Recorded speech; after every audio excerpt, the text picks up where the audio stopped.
بسم الله والصلاة والسلام على رسول الله ومرحبا بكم البنات. نكملوا في تجهيزات شهر رمضان المبارك، واليوم راح نحضروا مع بعض أروع زيتون كاسي رويال. راح يجيكم بنين حار منسم، واش نقول لكم هاد الوصفة إذا كان جربتوها راح تستغناو كامل على تعب الراء، وما كاش حاجة نقية كيما تاع الدار تخدميها بيدك وتعرفي واش درتي فيها، وراح تكون سهلة مهلة.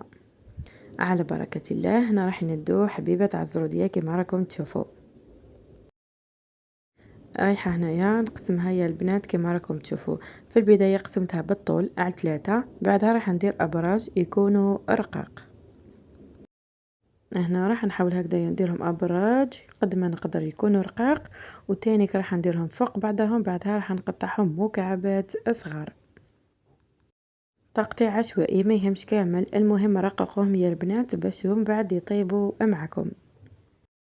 إلا راكم شايفين كي نشرو هداك الزيتون تاع برا نلقاو فيه هكذايا قطع صغار تاع الزرودية، راح يجيكم هذا الكاس ديال البنات خير من تاع برا، وراح نأكد لكم إذا كان جربتوه راح يولي لكم إدمان طول شهر رمضان المبارك، ماكمش راح تستغناو عليه. غير ما نقطع الزرودية تاعي هكذا رقيقة مكعبات، ندير عليها كمية تاع الملح حوالي هكذا مغرف صغيرة. بعد هنايا راح ندي حبة تاع قارص وريحة ناصر هكذا نصف حبة، نخلط المزيج نتاعي يا البنات مليح مليح، ونخليه ليلة كاملة في الفريجيدار باش غدوة من داك يطلق الماء تاعو. نفس الشي هنايا كما راكم تشوفوا جبت حبيبة تاع الحار، والكمية راح تولي لكم اما تكتروا اما تقللوا. كنت غسلته وبلا ما نحيلو هذيك الزريعة، رايحة نحاول هكذا نقسم كل حبة على زوج ونديرو في الاشوار. إلا راكم تلاحظوا يا البنات الزريعة ما نحيتهاش لأنه فيها كمية كبيرة تاع الحار، وبالمعنى راح تعزز لنا المذاق تاع الحار.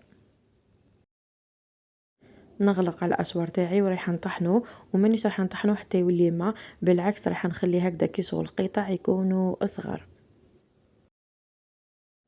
هو تاني كنديرو هكذايا في صحن ونديرلو كمية تاع الملح وعصرة تاع القارص، ونخليه هو تاني ليلة كاملة في الفريجيدار باش غدوة من داك نكملو الوصفة تاعنا. وعلى بالي بلي راح يجوني تساؤلات وعلاش درتي هاد الخطوة وتخلصتي من الماء تاعهم. الماء يا البنات اللي هو اللي يخسر الكاسي تاعكم، بالمعنى الزيتون كاسي كي نتخلصوا منه وراح يقعد لنا مدة طويلة هاد الزيتون وما يخسرش معنا. غدوة من داك يا البنات كما راكم تشوفوا ديت كمية تاع الزيتون الاخضر غسلته مرتين، بعدها قطرته من الماء، اديت فرشيطة درتها فوق النار تسخن مليح، وريحة نضغط هكذايا على الزيتون تاعي باش نعمل هاد الخطوط. كيما راكم تشوفون ندير الفرشيطة تسخن، بعدها من كلا الجهتين رايحة نشوي الزيتون تاعي، والكمية هنا راح تولي لكم، وهذا هو المقدار اللي تحصلت عليه. نديرو في وعاء ونجيبو هذيك الحبيبة تاع الزردية اللي بيتناها ليلة كاملة، شوفوا هنا كيفاش راهي طرقت الماء تاعها، وكي تمسوها ولا تذوقوها راح تلقاوها باللي راهو دخلها اطياب. صفيوها من الماء هذاك نتاعها مليح وتخلصوا منه، زيدوا عاودوا دو بابي ونشفوها مليح. نديرها مع الزيتون ومام هذاك الحار اللي كنا طحناه، هو تانيك رايحين نعصروه يا البنات ونتخلصوا من هذا الماء تاعو. اسبق وذكرت قلت لكم تخلصوا من الماء هدايا لانه هو اللي راح يخسر هذا الزيتون الكاسي تاعكم، هكذا باش يقعد لكم مده طويله وما يفسدش معكم. تابعوا النصائح والاسرار اللي راني نذكر فيهم لانه الوصفه جد سهله، اذا كان تبعتوا النصائح راح تنجح معكم. درت هنا كميه تاع الزيتون الموف وكميه تاع الزيتون الاسود، راح نمدو لنا تانيك اللون الشباب. وهنا ما تقدروا تزيدوا ديروا هذاك الزيتون الاخضر اللي فيه العظم تانيك راح يجيكم هايل. من جهة واحدة أخرى درت حبة تاع هاد الفلفل المخلل اللي متواجد في الأسواق.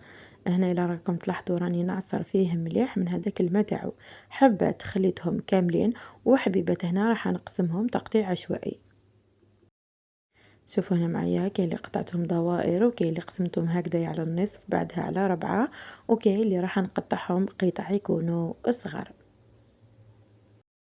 وما تتقيدوش الكمية هنا راح تولي لكم، وهذا الوصفة الله يبارك زكية.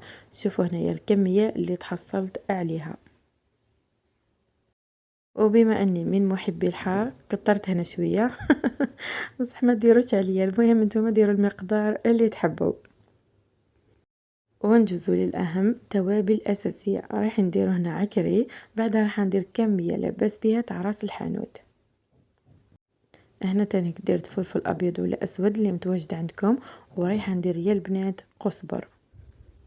مام تقدروا تزيدوا شوية تاع زريعة البسباس، فقط هنا حاولوا هكدايا كي شغل تدقوها بكاش مهراس وديروها باش تعززوا المذاق. انا ما درتهاش يا البنات لاني ما نحبش ريحتها في الزيتون كاسي تاعي.